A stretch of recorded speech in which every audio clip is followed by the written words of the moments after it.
Assalamualaikum warahmatullahi wabarakatuh.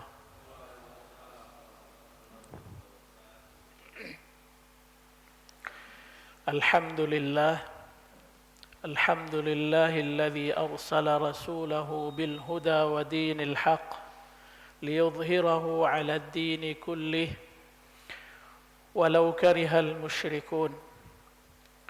Asyhadu an la ilaha illallah wahdahu la syarika lah wa asyhadu anna Muhammadan 'abduhu wa rasuluh la nabiyya ba'dah. Allahumma salli wa sallim wa barik ala nabiyyina Muhammad wa ala alihi wa ashabihi wa man tabi'ahum bi ihsanin ila yaumiddin.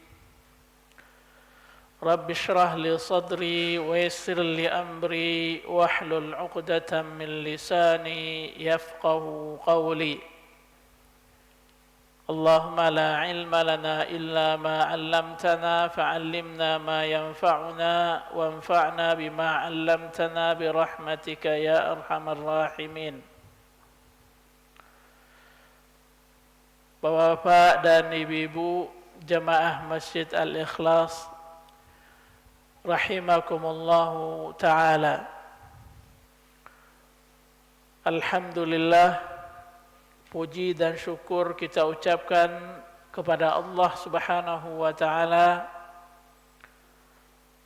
yang senantiasa melimpahkan rahmat dan karunia-Nya kepada kita semua, sehingga kita masih bisa menjalankan aktivitas kita sebagai hamba-Nya di muka bumi ini.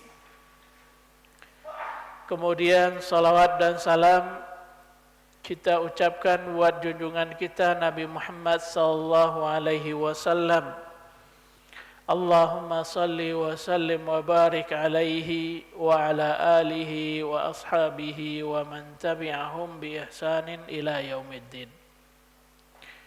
Bapak dan ibu-ibu rahimakumullahu jami'an. Melanjutkan kajian kita dari kitab Sahih Imam Bukhari. Kita sudah sampai ke bab yang ke-31 dari kitab Al-Ilm yang diberi judul oleh Imam Bukhari rahimahullahu ta'ala, Babu ta'limir rajuli amatahu wa ahlahu.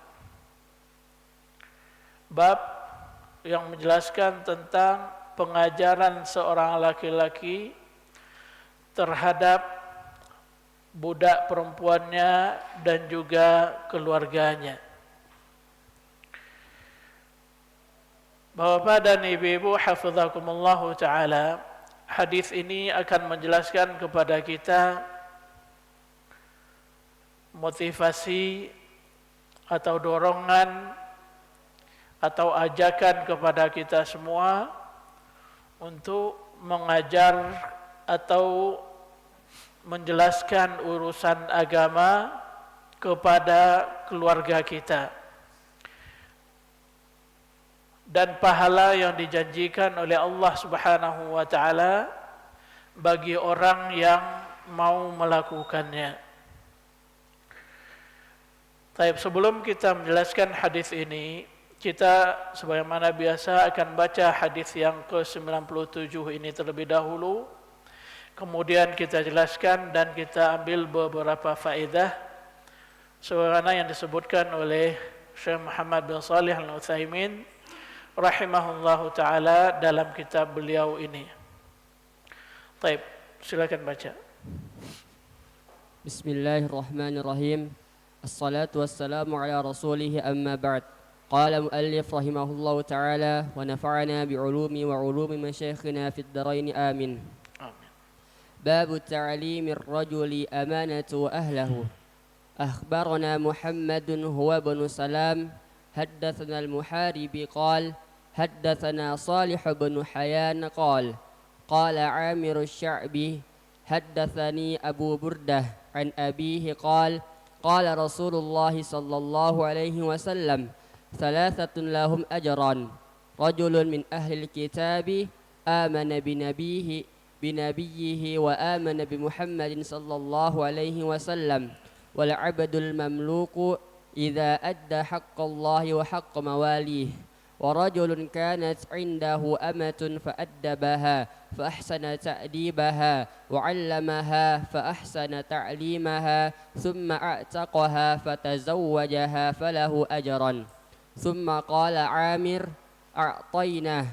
أعطيناكها بغير شيء قد كان يركب فيما دونها إلى المدينة. Baik, Bapak-bapak dan Ibu-ibu hafizakumullah taala. Hadis ini diriwayatkan oleh Imam Bukhari melalui sanad beliau dari Abu Burdah dari ayahnya. Nabi sallallahu alaihi wasallam menjelaskan ada 3 jenis orang atau 3 kelompok orang yang mana mereka akan mendapatkan pahala 2 kali, mendapatkan dua pahala.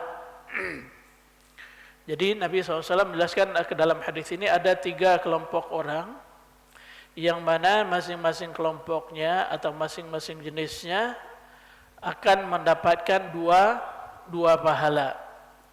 Yang pertama kata beliau, seorang laki-laki dari ahli kitab yang beriman dengan nabinya dan beriman dengan Muhammad sallallahu alaihi wasallam. Jadi kelompok pertama atau orang pertama adalah laki-laki. Dalam hadis diungkapkan dengan kalimat laki-laki. Termasuk juga di dalamnya adalah wanita. Jadi ada laki-laki dari ahli kitab atau wanita dari ahli kitab. Yang dimaksud dengan ahli kitab adalah orang-orang yang sebelumnya beragama Yahudi atau Nasrani. Amana bi nabihi. Jadi dia beriman dengan nabi yang diutus kepada mereka, ahli kitab itu sendiri. Kita tahu bahwasanya para nabi sebelum Nabi Muhammad sallallahu alaihi wasallam itu diutus untuk masing-masing kaumnya. Dan yang paling banyak adalah kaum Bani Israel. Ya, nabi yang diutus kepada mereka diantaranya adalah Nabi Musa dan Nabi Isa. Nabi Musa pengikutnya dikatakan atau diistilahkan dengan orang-orang Yahudi. Sementara pengikut Nabi Musa pengikutnya namanya Yahudi, orang-orang pengikut Nabi Isa diistilahkan dengan orang-orang Nasrani. Jadi apabila ada orang-orang Yahudi ataupun orang Nasrani, baik laki-laki ataupun perempuan, amana bi nabihi, mereka beriman dengan benar ya, dengan nabi yang diutus kepada mereka. Jadi orang Yahudi benar-benar beriman kepada Nabi Musa dan syariat yang dibawa oleh Nabi Musa.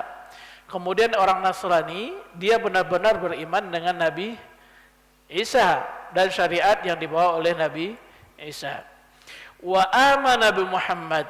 Setelah mereka beriman dengan nabi sebelum Nabi Muhammad, yaitu nabi yang diutus kepada mereka, kemudian tatkala Nabi Muhammad sallallahu alaihi wasallam datang, mereka pun beriman dengan Nabi Muhammad sallallahu alaihi wasallam dan ajaran yang beliau bawa, dalam artian mereka setelah beragama Yahudi atau Nasrani sebelumnya kemudian masuk ke dalam Islam.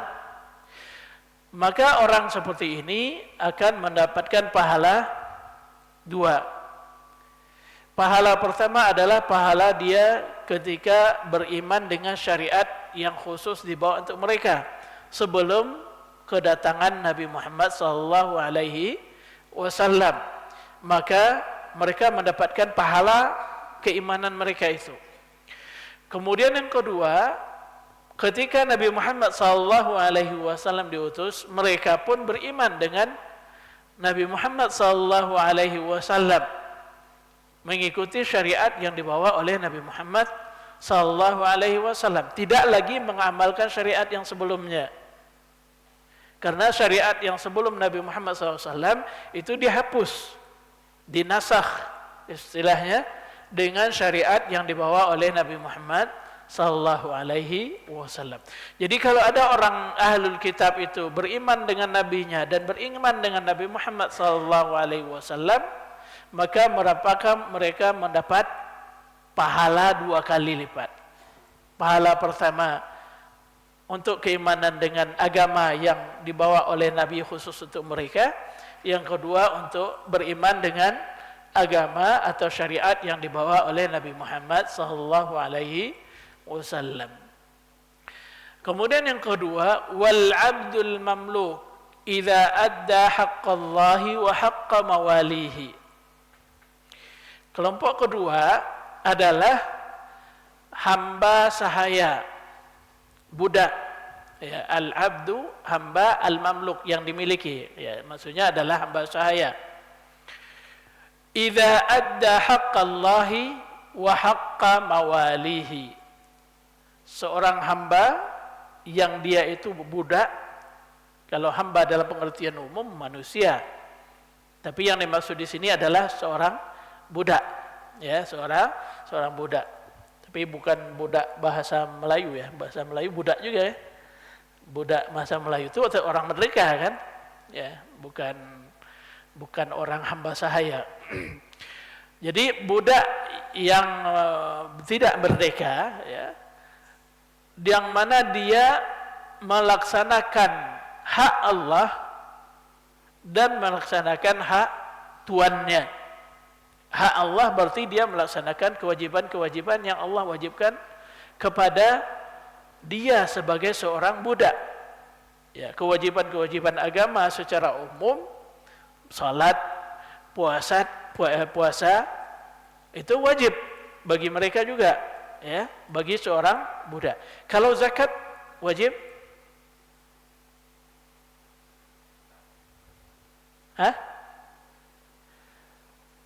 Zakat wajib enggak dibayarkan oleh seorang budak? Enggak. Karena dia tidak punya harta. Budak itu enggak punya harta, justru dia menjadi harta bagi tuannya. Boleh diperjualbelikan. Ya. Jadi bagaimana dia akan membayar zakat? Ke haji apalagi, ya? Mau haji pun nggak bisa. Jadi kewajiban-kewajiban agama yang dia pun diwajibkan oleh Allah Subhanahu wa taala, kemudian dia laksanakan, maka berarti dia sudah melaksanakan hak-hak Allah, menunaikan hak-hak Allah Subhanahu wa taala. Wa haqqa mawalihi, kewajibannya kepada tuannya juga dilaksanakan. Dalam arti dia patuh kepada Allah Subhanahu wa taala dengan melaksanakan apa yang Allah wajibkan kepada dia sebagai seorang budak. Kemudian dia juga patuh kepada tuannya. Ya, tentu saja patuh pada tuannya selama tidak melanggar hak Allah Subhanahu wa taala. Ya. Kalau dia disuruh atau diperintah oleh tuannya melakukan perbuatan yang melanggar hak Allah, maka dia pun tidak ada kewajiban untuk mentaatinya. Jadi apabila dia melaksanakan hak Allah atau kewajiban-kewajiban yang Allah wajibkan kepada dia dan meninggalkan yang dilarang juga, kemudian dia juga melaksanakan hak tuannya, ya, melaksanakan tugas-tugas yang diberikan oleh tuannya, maka budak tersebut mendapatkan dua pahala juga. Pahala karena ketaatannya kepada Allah Subhanahu wa taala, dan pahala kedua karena ketaatan atau kepatuhannya kepada tuannya. Ada yang juga ulama yang mengatakan bahwasanya pahala yang kedua itu adalah karena kesusahan dia dalam melaksanakan hak tuannya itu sendiri, ya. Kesusahan yang dihadapinya. Wallahu a'lam. Yang jelas adalah selama budak itu berbuat baik kepada Allah dan kepada tuannya, maka dia mendapatkan dua pahala. Kemudian yang ketiga, di kelompok ketiga kata Nabi sallallahu alaihi wasallam adalah warajulun, seorang laki-laki yang memiliki budak perempuan. Laki-laki yang memiliki budak perempuan. Kemudian dia mengajar budak tersebut, ya, mengajarkan hal-hal yang baik, mengajarkan ajaran agama kepada dia.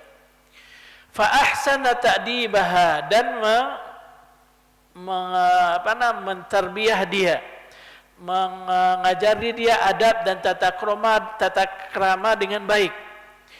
Wa 'allamaha fa ahsana ta'limaha, kemudian mengajarkan ajaran agama. Yang pertama diajarkan adab, kemudian diajarkan urusan agama dengan baik. Thumma a'taqaha, kemudian laki-laki tadi memerdekakan budak perempuannya. Jadi si A punya budak perempuan, kemudian dia ajarkan adab yang baik, diajarkan ajaran agama dengan cara yang baik, setelah itu dimerdekakan. Fatazawwajaha, setelah dimerdekakan, kemudian dia menikahinya. Nah, orang yang seperti ini juga mendapatkan dua pahala. Pahala yang dia perbuat atau dia lakukan, atau kebaikan yang dia lakukan kepada budak tersebut sebelum dia dimerdekakan sampai dimerdekakan, mulai dari mengajarkan adab, mengajarkan agama, kemudian memerdekakan, itu satu sisi. Kemudian di sisi lain dia juga menikahinya untuk menjaga kehormatannya sekaligus untuk mengangkat derajatnya, mengangkat derajat budak perempuan tadi. Nah, laki-laki ini dia akan mendapatkan dua pahala. Mendapatkan berapa? Dua pahala. Lantas bagaimana dengan perempuan? Perempuan punya budak laki-laki gitu. Kemudian dia ajarin juga. Ya. Setelah itu dimerdekakan, kemudian dia nikahi. Wallahu a'lam. Kalau lafaz hadisnya tidak menunjukkan yang seperti itu ya. Karena yang dalam lafaz hadis dikatakan lebih fokus kepada wanita, karena dia setelah mengajarinya dan memerdekakan kemudian menikahi, itu untuk laki-laki. Apakah wanita kalau dia punya budak perempuan, budak laki-laki, kemudian dia nikahi juga mendapatkan pahala yang seperti ini? Wallahu a'lam. Saya enggak tahu. Ya. Thumma qala Amir. Kemudian Amir, perawi hadis ini, berkata kepada seorang laki-laki, dalam riwayat lain dikatakan laki-laki dari Khurasan. Khurasan itu daerah timur kalau ke utara, kalau ke arah ke timur timur laut. Utara bagian timur laut ya. Kalau barat laut ya. Timur laut dari Iran, atau sekarang wilayah Afghanistan, Turkistan, yang ada Tantannya itu ya. Itu daerah Khurasan. Jadi waktu Amir rahimahullahu taala berkata kepada salah seorang laki-laki dari Khurasan, "A'tainakaha bighairi syai'in faqad kana yurkabu fi ma dunaha ilal Madinah." Beliau mengatakan, ini terkait tindakan para ulama rahimahumullahu taala di zaman dahulu yang melakukan safar untuk mendengarkan hadis di tempat yang jauh. Seperti pernah kita sampaikan di sini, bagaimana Jabir bin Abdullah pergi dari Madinah melakukan perjalanan 1 bulan ke daerah mana dulu? Bagian utara juga, Syam, daerah Syam atau Syria. Selama 1 bulan dari Madinah hanya untuk mendengarkan hadis dari Abdullah bin Unais. Nah, kata Amir di sini, Amir mengatakan kepada orang yang bertanya tentang hadis ini kepada beliau, ini saya berikan nih ke hadis ini, sampaikan kepada kamu tanpa perlu mengeluarkan biaya. A'tainakaha bighairi syai'in, tanpa ada biaya yang kamu keluarkan. Faqad kana yurkabu fi ma dunaha ilal Madinah. Dahulu, kata beliau, Untuk mendapatkan hadis ini orang pergi melakukan safar, butuh biaya yang besar sampai ke Madinah. Bahkan bukan untuk itu saja, kadang hanya untuk mencari istilahnya dalam ilmu hadis sanadnya yang lebih tinggi. Sanadnya yang lebih tinggi, di mana antara dia dan Nabi SAW jumlah perawinya semakin sedikit. Jadi dan biasanya tentu di Madinah lebih banyak sahabat Nabi SAW. Ini sekedar tambahan ya dari Amir yang menunjukkan bahwasanya penting hadis ini. Ya, hadis ini adalah hadis yang penting. Jadi dalam hadis ini kita ulangi, Nabi SAW menyebutkan ada 3 kelompok atau 3 golongan di mana mereka akan mendapatkan pahala 2 kali lipat. Yang pertama kata beliau ada siapa tadi?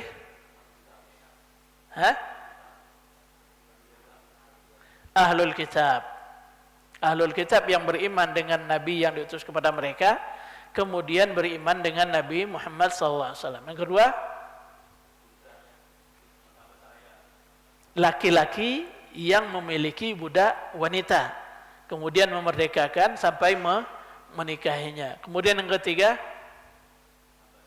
hamba sahaya. Oh ya, hamba sahaya, terbalik ya. Hamba sahaya yang melaksanakan kewajiban kepada tuannya dan kepada Allah dan kepada tuannya. Baik. Lantas apakah hanya 3 ini saja atau 3 kelompok ini saja orang yang mendapatkan pahala 2 kali lipat?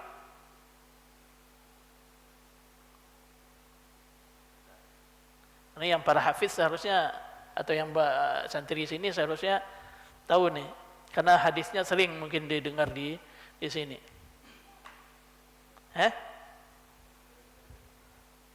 Enggak ya, bukan 3 itu saja, masih banyak yang lainnya. Tapi dalam hadis ini disebutkan oleh Nabi SAW hanya 3. Yang lainnya seperti apa? Yang mendapat pahala 2 itu.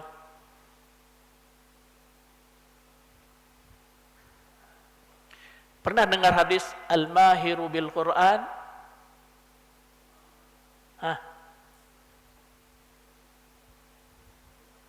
Yang mahir membaca Al-Quran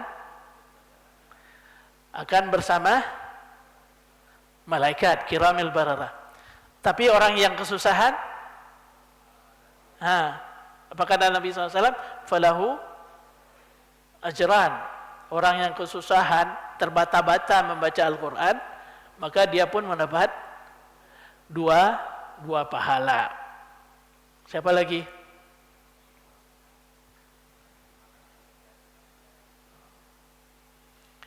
Ya, bisa. Walaupun tidak secara tegas disebutkan mendapatkan 2 pahalanya. Orang yang memberikan orang lain buka puasa, kan ya? Ya. Pahala dia bersedekah.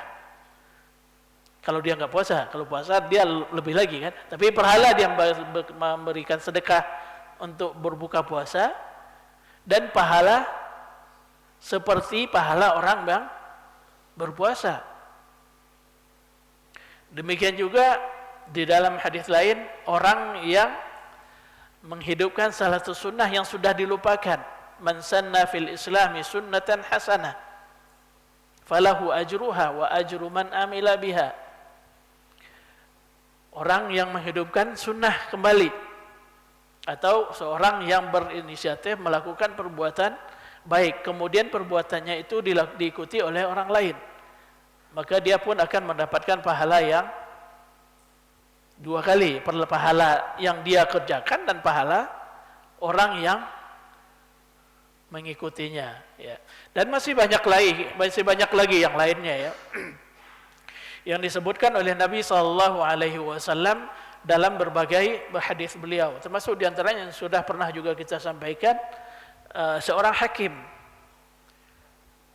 Bagaimana seorang hakim bisa dapat 2 pahala?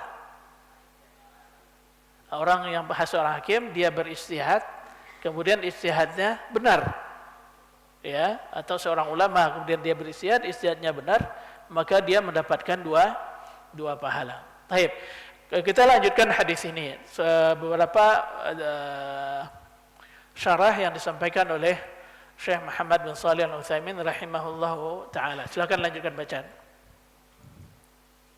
هذا الحديث فيه دليل على ما ترجم له المؤلف، وهو أن الإنسان ينبغي له أن يعلم أهله وأن يؤدبهم، فيجمع بين الأمرين، بين العلم والتربية، فيكون له إذا كانت على الصورة التي ذكرها النبي صلى الله عليه وسلم أجران. فهذه الأمة أدبها فأحسن تأديبها، وعلمها فأحسن تعليمها، ثم أعتقها فتزوجها، يعني لم يتسرها بل أعتقها حتى تحررت من الرق، ثم رفع شأنها بأن تزوج بها. Baik. Ini Syekh Muhammad bin Shalih Al-Utsaimin rahimahullahu taala, beliau menjelaskan hadis ini, beliau memulai dari akhir, ya, bagian akhir dari hadis, karena ini yang berkaitan dengan judul. Tadi judulnya apa?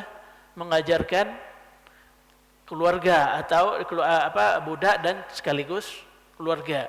Makanya Syekh menyebutkan di sini ini yang beliau jelaskan yang pertama. Kalau enggak urutannya kan ini yang terakhir dari yang tiga. Maka beliau mengatakan ini merupakan dalil yang disebutkan oleh Imam Bukhari dalam judul beliau, yaitu seseorang seharusnya katanya mengajari keluarganya dan mendidik mereka, mengajari urusan agama dan mendidik masalah akhlak atau adab, ya. Maka fayajma'u bainal amrayn, mengumpulkan keduanya antara ilmu dan tarbiyah. Masalah ilmu yang diajarkan sekaligus mendidik, tarbiyah. Kalau dia melakukan seperti itu, baik untuk keluarga ataupun untuk budak, karena makanya Imam Bukhari sini berdalil dengan hadis ini bahwasanya mengajarkan itu bukan hanya untuk budak saja, tapi juga untuk keluarga. Cuma hanya saja kalau mengajarkan keluarga nggak dapat dua pahala. Kalau mengajarkan budak kemudian tadi sampai menikahnya mendapat dua pahala. Tapi perlu juga kita lihat nanti penjelasan Syekh Muhammad bin Shalih Al-Utsaimin, tidak selamanya yang dua itu lebih besar daripada yang lain. Ya, nanti kita lihat. Jadi Imam Bukhari di sini kan mengatakan seharusnya seorang laki mengajari keluarganya urusan agama, pendidikannya, dan juga urusan akhlaknya, adabnya. Kalau dia melakukannya maka in kanat ala surah allati dzakar. Kalau seandainya bersama seperti yang disebutkan Nabi tadi, berarti yang dijadikan keluarga atau istrinya itu adalah budaknya, maka dia akan mendapatkan dua pahala. Tapi kalau yang jadi istrinya bukan dari budak, maka berarti dia hanya mendapatkan satu pahalanya. Kemudian beliau menjelaskan kenapa kok sampai laki-laki tadi bisa mendapatkan dua pahala, kata beliau. Yang pertama, karena laki-laki ini mendidik budaknya, mengajarinya, kemudian memerdekakannya. Jadi ini dianggap satu pahala, mengajari, mendidik, dan memerdekakan. Bal a'taqa hatta taharrarat. Thumma rafa'a sya'naha bi an tazawwajaha. Kemudian dimerdekakan dan dinikahi. Jadi bukan dijadikan istilahnya dari zaman dahulu itu tasarri, ya. Seorang laki-laki yang memiliki budak, dia boleh menggaulinya. Tapi kalau dia menggaulinya dalam keadaan budak, tidak dimerdekakan, maka dia nanti namanya kalau melahirkan namanya ummul walad, bukan istri, ya, bukan istrinya. Tapi kalau dia merdekakan kemudian baru dia nikahi, maka dia tetap menjadi istrinya, ya, hukumnya menjadi istri. Berlaku hukum yang terkait hal apapun hukum agama yang terkait dengan hubungan suami istri, diantaranya masalah waris mewarisi. Ya, masalah apa? Waris mewarisi. Si istri akan mewarisi dari suaminya. Tapi kalau dia wanita tadi masih budak, walaupun melahirkan anaknya, dia tidak menjadi ahli waris, ya, tidak menjadi ahli waris. Kemudian kalau dia jadi istri, berlaku baginya hukum talak dan rujuk, cerai dan rujuk. Sementara untuk kalau dia tasarri, tidak dinikahi, tapi dia mengawulinya dengan atas dasar karena wanita itu merupakan budaknya, maka tidak ada berlaku hukum talak dan cerai dan rujuknya. Baik, silakan lanjutkan satu alinea lagi masih terkait budak. وانظر لو أن السيد أعتق أمته ثم أعلن ذلك ودعا المأذون الشرعية فعقد له النكاح واشتهر هذا بين الناس فسوف يكون ذلك رفعة لهذه الأمة فيكون له أجر سابق على الإتق وأجر لاحق. Ya, di sini beliau lebih mempertegas lagi kenapa kok dia dapat 2 pahala, kata beliau, ya. Ya, pahala pertama adalah karena si tuan tadi ketika sudah dimerdekakan, dinikahi dengan cara-cara yang baik, kemudian dia wanita ini masyhur di kalangan masyarakat bahwasanya dia adalah istri yang sah atau istri bukan budak lagi, maka itu akan mengangkat derajat orang tadi, wanita tadi. Maka beliau mengatakan fayakuna lahu ajr, laki-laki ini mendapatkan 2 pahala, ajrun sabiqun 'alal is, pahala sebelum dia memerdekakan sampai memerdekakan, wa ajrun lahiq, dan pahala yang didapatkan setelah wanita itu dimerdekakan, yaitu dengan menikahinya dan menjaga kehormatannya. Baik, itu kelompok pertama atau kelompok yang ketiga dalam hadis, namun didahulukan oleh Syekh karena ini yang sesuai dengan judul yang dibuat oleh Imam Bukhari rahimahullahu taala. Baik, lanjut.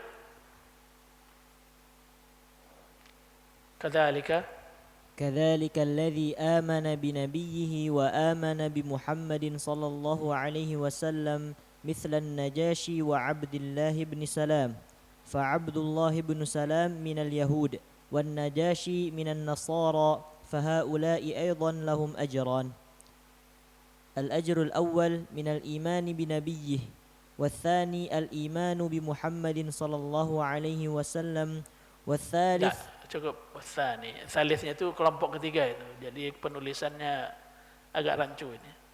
Yang 1 dan 2 tidak disebutkan kelompoknya. Yang ketiga dituliskan. Ya, yang kedua, kelompok kedua tadi dikatakan adalah ahli kitab yang beriman dengan nabinya dan Nabi Muhammad sallallahu alaihi wasallam. Itu dia juga mendapatkan dua pahala. Dan ini sebagaimana yang disebutkan oleh Allah Subhanahu wa taala dalam surah Al-Qasas ayat 52 sampai 55, di mana Allah Subhanahu wa taala berbicara tentang orang-orang ahlul kitab. Tentang siapa? Orang-orang ahlu al-kitab. Di situ Allah Subhanahu wa taala menjelaskan bahwasanya ahlu kitab sebahagiannya sebagaimana diriwayatkan oleh Ibnu Abbas kalau saya enggak salah,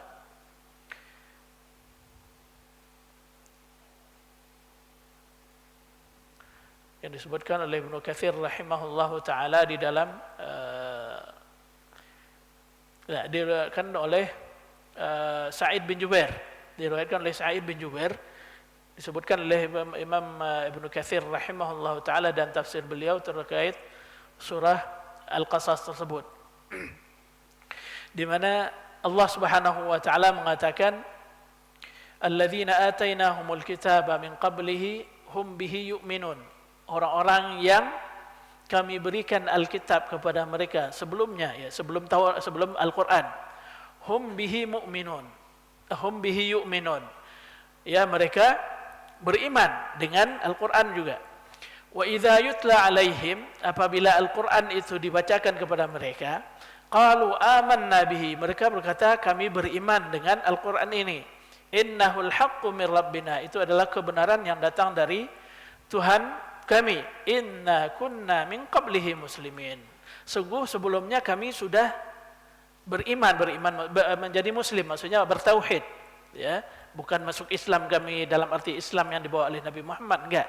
Muslimin maksudnya tunduk kepada Allah Subhanahu wa taala sesuai dengan ajaran yang dibawa oleh nabi-nabi mereka. Jadi mereka katakan Allah katakan ketika mereka mendengarkan ayat Al-Qur'an dibacakan kepada mereka, mereka katakan ini adalah kebenaran. Ini juga yang mengajak kepada keimanan yang dibawa oleh nabi kami, dan sebelumnya kami sudah beriman juga, tunduk kepada Allah Subhanahu wa taala, mentauhidkan Allah Subhanahu wa taala. Kemudian apa kata Allah Subhanahu wa taala? Ulaika yu'tauna ajrahum marrataini bima sabaru. Mereka itulah yang diberikan oleh Allah Subhanahu wa taala pahala mereka 2 kali karena kesabaran mereka, ya, kesabaran mereka melaksanakan agama mereka ketika Nabi Muhammad SAW belum datang, dan kesabaran mereka menjalankan syariat Islam setelah Nabi Muhammad datang. Sa'id bin Jubair mengatakan, hadis ini diturunkan oleh Allah Subhanahu wa taala terkait 70 orang pendeta yang dikirim oleh Najasyi, katanya. Datang menemui Nabi sallallahu alaihi wasallam. Kemudian Nabi sallallahu alaihi wasallam membacakan kepada mereka surah Yasin dari awal sampai akhir.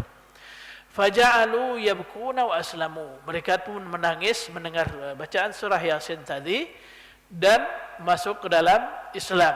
Nah, orang seperti itulah yang dikatakan oleh Allah Subhanahu wa taala diberi pahala 2 kali.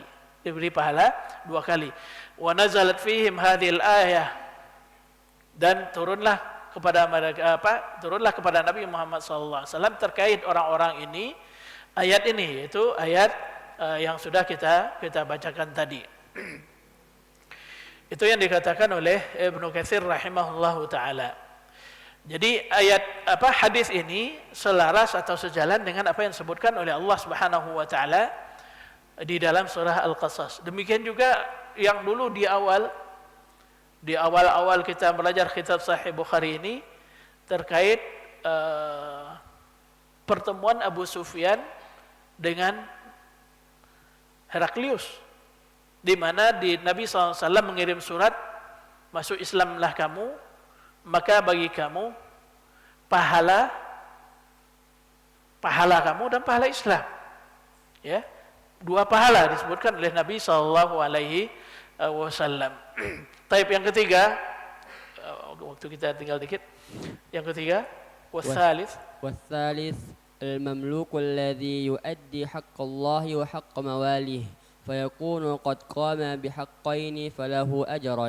Ya, ini kelompok ketiga yang tadi sudah dikatakan, seorang budak yang patuh dan taat kepada Allah dan juga taat kepada tuannya, maka dia pun mendapatkan dua pahala. Lanjut.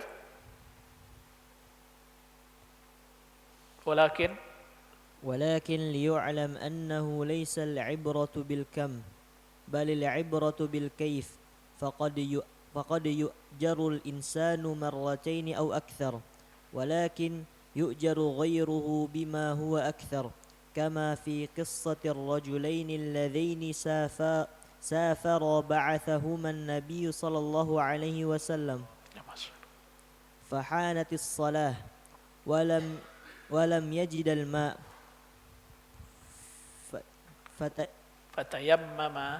فتيمم ثم وجد الماء فأما أحدهما فتوضأ وأعاد الصلاة وأما الثاني فلم يعد الصلاة فقال النبي للذي توضأ وأعاد الصلاة لك الأجر مرتين وقال للثاني أصبت السنة فيكون عمل الثاني أكمل من عمل الأول لكن الأول لكن الأول لما كان فعله هذا مبنيا مبنيا على الاجتهاد وكان يحتسب به الأجر عند الله لما عند الله لم يضيع salah baris itu. لم يضيع الله تعالى عمله. Ya. Ini yang sempat saya singgung tadi di awal, bahwasanya tidak selamanya walaupun yang dua dapat dua, yang lain enggak dapat dua. Kalau dia diperbandingkan, tidak selamanya yang dua itu lebih baik daripada yang dapat pahala satu sempurna. Baik, mungkin kita lanjut setelah azan insyaallah.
Alhamdulillah, wassalatu wassalamu ala Rasulillah wa ba'd.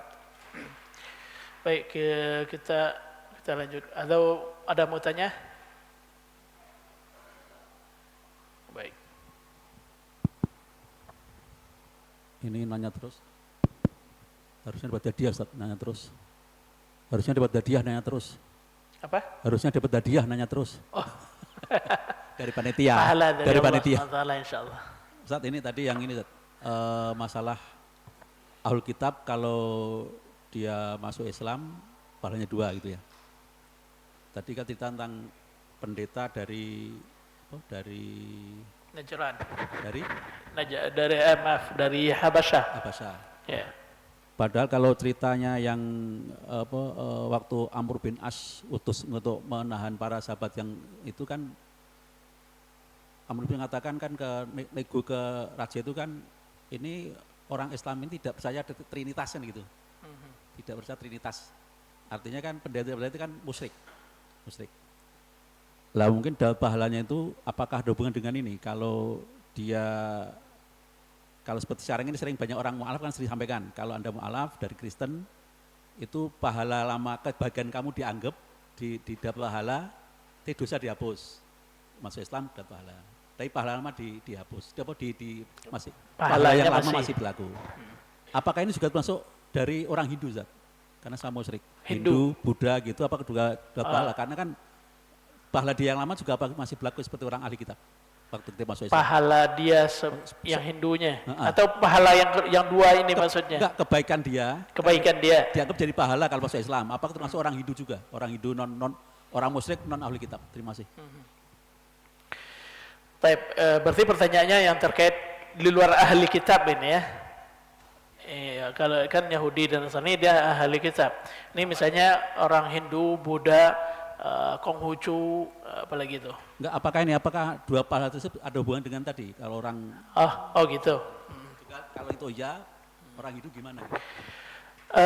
Yang disebutkan tadi adalah pahala terkait keimanan, bukan terkait amalan, ya, terkait keimanan syariat yang mereka lakukan, ya, karena itu sesuai dengan syariat yang dibawa oleh Nabi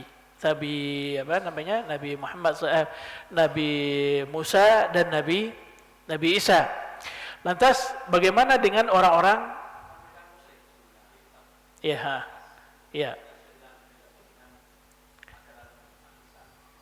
Iya, walaupun dia sudah diubah, tapi itulah keadaan yang mereka yakini waktu itu. Dalam artian inti ajaran Nabi Musa dan Nabi Isa itu masih ada di antara mereka, walaupun terjadi penyimpangan-penyimpangan. Karena yang dinamakan ahli kitab di zaman Nabi SAW mereka disebut sebagai ahlul kitab. Dan Al-Quran sendiri dengan tegas mengatakan bahwasanya mereka telah merubah ajaran, merubah kitab suci mereka. Ya, walaupun mereka sudah merubah kitab suci mereka dan mempercayai kalau Kristennya dengan Trinitas, mereka tetap dianggap sebagai ahlul kitab. Sebagai apa? Ahlul kitab. Dan itu pun di zaman Nabi kondisinya juga sudah seperti itu. Jadi kembali kita ke sini, orang-orang yang seperti itu kalau dia mau benar-benar ya, tapi yang mereka yakin itu kan karena yang merubah kan mereka nggak tahu, tapi yang sampai kepada mereka seperti itu, kecuali karena mereka meyakini itu yang dirubah, kemudian ternyata mereka sudah yakin merubah ini, kemudian masih dilakukan. Sama dengan kita orang dalam Islam sendiri, kan ada banyak ajaran-ajaran yang tidak sesuai dengan yang dibawa oleh Nabi SAW. Tapi mereka tidak tahu bahwasanya itu salah. Mereka menganggap itu benar. Nggak ada yang mengajarkan yang benar kepada mereka. Orang-orang umat Islam yang melakukan bid'ah itu, mereka kan meyakini itu adalah yang benar. Karena itu yang mereka dapati dari guru-gurunya. Ya demikian juga lah kira-kira, walaupun perbedaannya cukup jauh ya. Kalau mereka sudah sampai merubah kepada masalah ketuhanan, tapi itulah yang mereka anggap dibawa oleh Nabi nabi mereka dahulu. Ya, dia orang seperti itu, mereka kalau begitu di Islam datang, mereka mendapati bahwasanya ternyata beberapa ajaran yang dibawa oleh Islam itu sama dengan yang dibawa oleh nabi mereka dahulu. Ya, yang mereka yakini, walaupun ada beberapa permasalahan yang berbeda, ya. Jadi tetap mereka dikatakan ahlul kitab. Jadi orang seperti itu yang disebutkan oleh Allah SWT dan disebutkan dalam hadis ini mendapat pahala dua. Lantas bagaimana dengan orang-orang yang bukan ahlul kitab, yang bukan ahlul kitab? Ya demikian juga orang bukan ahli kitab, tapi mereka bukan masalah keimanan, amal saleh mereka tetap dipertimbangkan, yang amal saleh. Sebagaimana orang-orang kafir Quraisy, mereka bukan ahli kitab, mereka orang musyrik. Atau sebagian mereka masih ada memang yang mengikuti sebahagian ajaran Nabi Ibrahim alaihissalam. Tapi mereka bukan ahlul kitab, orang-orang musyrik Quraisy. Nah, orang-orang yang seperti itu dikatakan oleh Nabi SAW bahwasanya mereka masuk dengan kebaikan yang mereka bawa dari sebelum mereka masuk Islam. Tapi kejahatan atau kesalahan yang mereka lakukan, maka itu dihapuskan oleh Islam. Maka Nabi SAW mengatakan al-Islamu yajubu ma qablahu. Islam itu menutupi yang sebelumnya. Kalau kita melihat hal ini, berarti orang-orang yang bukan ahli kitab, seperti orang-orang Buddha, ya Buddha, Hindu, Konghucu dan sebagainya, yang kebaikan berarti kebaikannya kepada manusia. Ya, kebaikan kepada Allah tentu tidak. Kebaikan kepada sama umat manusia itu tetap akan mendapat ganjaran dari Allah Subhanahu wa taala insyaallah. Baik, kita lanjutkan di sini. Ringkasnya di sini yang disebutkan oleh Syekh di bagian akhir adalah bahwasanya tidak selamanya yang dikatakan orang itu mendapat dua pahala, dia lebih baik daripada orang yang tidak disebutkan mendapat dua pahala. Seperti misalnya disebut contohkan di sini, ada dua orang sahabat Nabi SAW pergi melaksanakan suatu urusan, diperintahkan oleh Nabi SAW. Kemudian dalam perjalanan datang waktu salat, mereka nggak punya air untuk berwudu. Maka sebagai gantinya mereka bertayamum. Ya, mereka bertayamum. Setelah waktu salat, setelah mereka salat melanjutkan perjalanan dan waktu belum habis, mereka menemukan air. Ya. Yang satu beristihad bahwasanya ketika dia masih waktu salat, maka dia berwudu. Dianggap bahwasanya salatnya tadi belum sempurna, maka dia berwudu dan diulangi salatnya. Sementara temannya enggak, dia merasa sudah cukup ya dengan salat yang dia lakukan pakai tayammum. Ketika mereka sampai kepada Nabi SAW, apa kata Nabi SAW kepada orang yang mengulang salat dan melakukan berwudu lagi tadi? Engkau mendapat pahala dua. Pahala karena sudah salat yang pertama, yaitu sesuai yang dengan tayamum, kemudian pahala karena mengulangi salat dengan air wudu. Kemudian yang tidak mengulang, apa kata Nabi SAW? Asabtas sunnah, kamu melakukan sesuai sunnah. Jadi yang ini dia dapat pahala salatnya dan kedua pahala istihad. Yang pertama yang mengulang salatnya. Sementara yang kedua itu yang benar. Itu yang benar. Nah, orang yang benar ini dari segi kualitas, pahala kualitasnya itu lebih besar daripada orang yang mendapat dua pahala. Dan ini juga seperti yang kita singgung tadi, bahwasanya yang dilihat bukan masalah bilangan pahalanya. Masalah Al-Quran tadi, al-mahiru bil Qur'ani ma'as safaratil kiramil bararah. Orang yang pintar membaca Al-Quran maka dia bersama malaikat, ya, bersama para malaikat. Sementara orang yang kesusahan membaca tapi dia tetap membaca, maka dia mendapat dua pahala. Mana yang lebih besar pahalanya? Orang yang bersama malaikat atau yang dapat dua pahala? sama malaikat kan. Makanya Syekh mengatakan di sini yang dilihat itu bukan masalah jumlah bilangan, tapi masalah kualitasnya. Maka beliau mengatakan al-ibratu bil kam, laisal ibratu bil kam. Yang dilihat itu bukan masalah jumlahnya, balil ibratu bil kaif. Tapi yang dilihat itu adalah kualitasnya. Ya, dan dilihat apa? Kualitasnya. Jangan nanti orang yang pintar baca Al-Quran merasa minder juga. Wah, saya sudah pintar-pintar baca Al-Quran cuma dapat pahala 1. Sementara yang susah dapat pahala 2. Dari segi jumlah mungkin benar kurang yang yang pintar baca, tapi dari segi kualitasnya dia mendapatkan lebih daripada orang yang mendapat 2 pahala. Kualitas pahala yang ganjaran yang diberikan oleh Allah SWT bagi dia juga lebih. Baik, Bapak dan Ibu-ibu, hafizakumullah taala. Mungkin demikian kajian kita pada malam hari ini. Semoga Allah Subhanahu wa taala memberkahi waktu kita dan juga waktu-waktu kita selanjutnya dan memberikan kepada kita pemahaman agama yang baik dan benar. Kita tutup dengan doa kafaratul majlis. Subhanakallahumma bihamdika asyhadu an la ilaha illa anta astaghfiruka wa atubu ilaik. Wassalamualaikum warahmatullahi wabarakatuh.